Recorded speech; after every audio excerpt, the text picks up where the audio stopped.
శాసనసభ్యులు మహేశ్వర్ రెడ్డి గారు మొత్తం బీజేపీ ఎంపీలని, బీజేపీ ఎమ్మెల్యేలని, బీజేపీ ఎమ్మెల్సీలను తీసుకొని నిర్మల్కి వస్తుందని తెలిసి దిలావర్పూర్ రైతులు 46 డిగ్రీల ఎర్రటి ఎండలో 12 గంటల నుంచి వెళ్ళి 2 గంటల వరకు మా కోసం నిరీక్షించారు.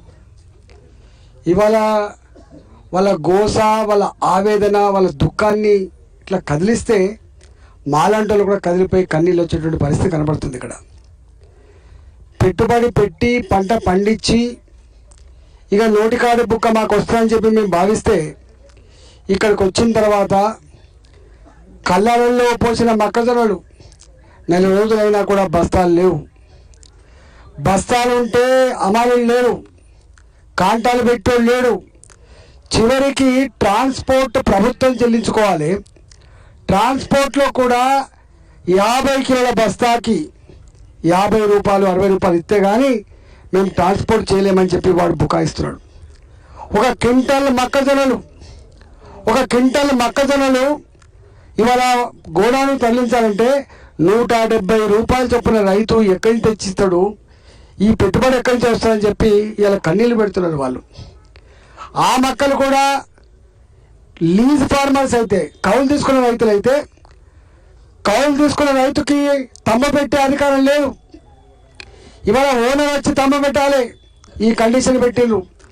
ఆ మొక్కలు కూడా ఇలా నిర్మల్ ప్రాంతంలో, కరీంనగర్ ప్రాంతంలో, వరంగల్ ప్రాంతంలో 35 నుంచి 40 క్వింటాలు వస్తాయి. కానీ వీళ్ళు మాత్రం ఎకరాకి 26 క్వింటాలు, 26.5 క్వింటాలకి రిస్ట్రిక్షన్ పెట్టిండ్రు. మరి మిగతా మొక్కలు ఎక్కడ అమ్ముకునేటువంటి జ్ఞానం కూడా వాళ్ళకు లేదు. ఈ ప్రాంతంలో తెల్లదొండలు వేస్తారు. ఇవాళ హైబ్రిడ్ వెరైటీలు వచ్చినాయి. ఒకప్పటి తెల్లదొండలు వేరు, ఇప్పటి తెల్లదొండలు వేరు. ఇవాళ ఒక్కొక్క ఎకరానికి సోయాబీన్ తీసి వేసిన కాడ, పత్తి తీసి వేసిన కాడ 30 క్వింటాల తెల్లదొండలు పడుతూ ఉన్నాయి. ఈ 30 క్వింటాల తెల్లదొండలు కొనడానికి ఎకరానికి 10 క్వింటాలు మాత్రమే తీసుకున్నటువంటి మూర్ఖపు నియంత్రణ పెట్టిండు సారు. మరి మేము ఎకరంలో పండించిన పంట 3 ఎకరాల భూమి ఎక్కడ తెస్తాము, ఎక్కడ దొంగ కాగితాలు సృష్టిస్తామని చెప్పి వాళ్ళు బాధపడుతున్నారు. ఇక వడ్లు అయితే చెప్పనవి కాదు, వర్ణాతీతం. మేము రాత్రి పడుకున్నాము, ఆ కడమలో పడుకున్నాం. తెల్లారి వస్తుంటే ఏ రోడ్డు మీద చూసినా కూడా కిలోమీటర్ల తరబడి వరి కుప్పలు, ఇవాళ బస్తాలను నింపినటువంటి వరిధాన్యం, తడిసి ముద్దైనటువంటి, తడిసి మొలకలు వచ్చినటువంటి వరిధాన్యం కనబడతా ఉంది. 35 నుంచి 50 రోజుల పాటు పిల్లా జల్ల అనకుండా ఏ ఎండాకాలంలో ఇళ్లలో ఉన్నానో పిల్లా జల్లతోటి ఇవాళ పంట పండించి సుఖపడే టైము, మళ్ళీ వ్యవసాయం తయారయ్యే టైం ఏదైతే ఎండాకాలం ఉంటుందో గా ఎండాకాలంలో ఇవాళ మేము ఈ వరి కుప్పల మీద ఉండి మొత్తం ఎండదెబ్బ కొడుతూ ఉంది. దవాఖాన పాలవుతున్నాం మేము, అక్కడక్కడ చనిపోతున్నారు సార్ అని చెప్తున్నారు.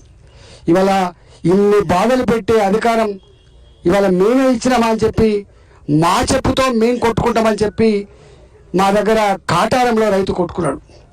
నీకు ఓటేసిన కర్మానికి, కాంగ్రెస్ పార్టీని గెలిపించిన కర్మానికి, రేవంత్ రెడ్డిని నమ్మిన కర్మానికి మాకు ఎన్ని కష్టాలు వచ్చని చెప్పి తన చెప్పుతో తాను కొట్టుకుంటే కూడా కాంగ్రెస్ పార్టీ గుండాలు, కొందరు నాయకులు ఆయన పిచ్చి కొట్టిండ్రు. ఇంటికి వచ్చి 105 సంవత్సరాల తల్లి ఉంటుంది వాళ్ళకు, 105 సంవత్సరాలని ముసలామని కూడా కొట్టిపోయిందంటే ఇవాళ ఎక్కడో సచివాలయంలో ఉన్న ముఖ్యమంత్రి, మంత్రులు వాళ్ళు అంటున్న మాట ఏంటిది?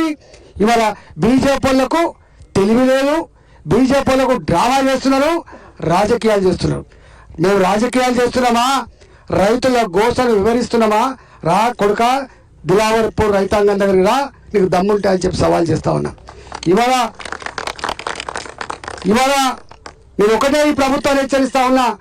ఆనాటి ప్రభుత్వం మిర్చి రైతులకి మాకు గిట్టుబాటు ధర కావాలంటే సంఖ్యలు వేసి జైల్లో పెట్టింది. ఆ రైతాంగం కన్నెర చేస్తే భూపాతల్లో తొక్కేసిన రైతులంతా కూడా. మేం ఓటేసి గెలిపిస్తే కదా నువ్వు కుర్చీ మీద కూర్చున్నది, మేము ఓటేసి ఆశ్రయిస్తేనే కదా నువ్వు ముఖ్యమంత్రి పదవి వచ్చింది, మంత్రి పదవులు వచ్చినాయి. ఇవాళ మా మీదనే సవాల్ చేస్తా ఉన్నావు, మా కన్నులతో, మా జీవితాలతో చెలగాట మారుతున్నావు అని చెప్పి రైతులు మాట్లాడుతున్నారు. నిన్ను వదిలిపెట్టే ప్రసక్తి లేదు. కాంగ్రెస్ పార్టీ మారింది అనుకున్నాం, కానీ గిట్లయితే అని చెప్పి మాత్రం అనుకోలే. వాళ్ళకు భూముల అమ్మకం మీద ఉన్న శ్రద్ధ, పైరవీల మీద ఉన్న శ్రద్ధ, డబ్బులు సంపాదించుకునే దాని మీద ఉన్న శ్రద్ధ మా రైతుల వడ్ల కొనుగోలు విషయంలో, మా రైతుల మొక్కల కొనుగోలు విషయంలో, మా రైతుల తెలంగాణ కొనుగోలు విషయంలో మాత్రం సల్ఫర్ కొనుగోలు విషయంలో మాత్రం లేదని అర్థమవుతా ఉంది. మేము మర్చిపోం బాబు. ఇవాళ మాకు మేముగా కన్నీళ్ళు కాల్చుండొచ్చు, మా గుడ్లలో నీళ్ళు ఇంకిపోవచ్చు, కానీ మర్చిపోం.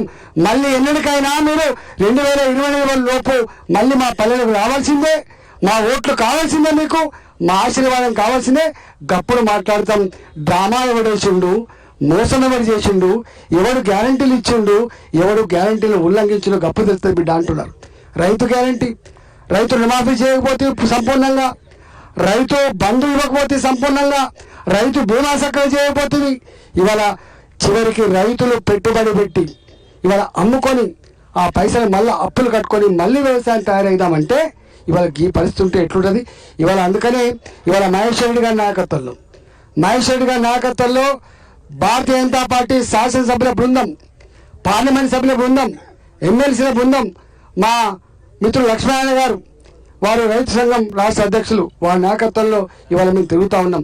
మా ప్రెసిడెంట్ నిన్న అనౌన్స్ చేసిండు, చివరి వడ్ల గింజ కొనేంత వరకు, చివరి మక్క గింజ కొనేంత వరకు, చివరి మనకు తెల్లజోడు కొనేంత వరకు, సల్ఫర్ కొనేంత వరకు మేము ఇళ్లల్లో ఉండే ప్రసక్తి లేదు, రైతుల వెంటనే ఉంటామని చెప్పి మీకు హామీ ఇచ్చిపోవడానికి వచ్చినాం.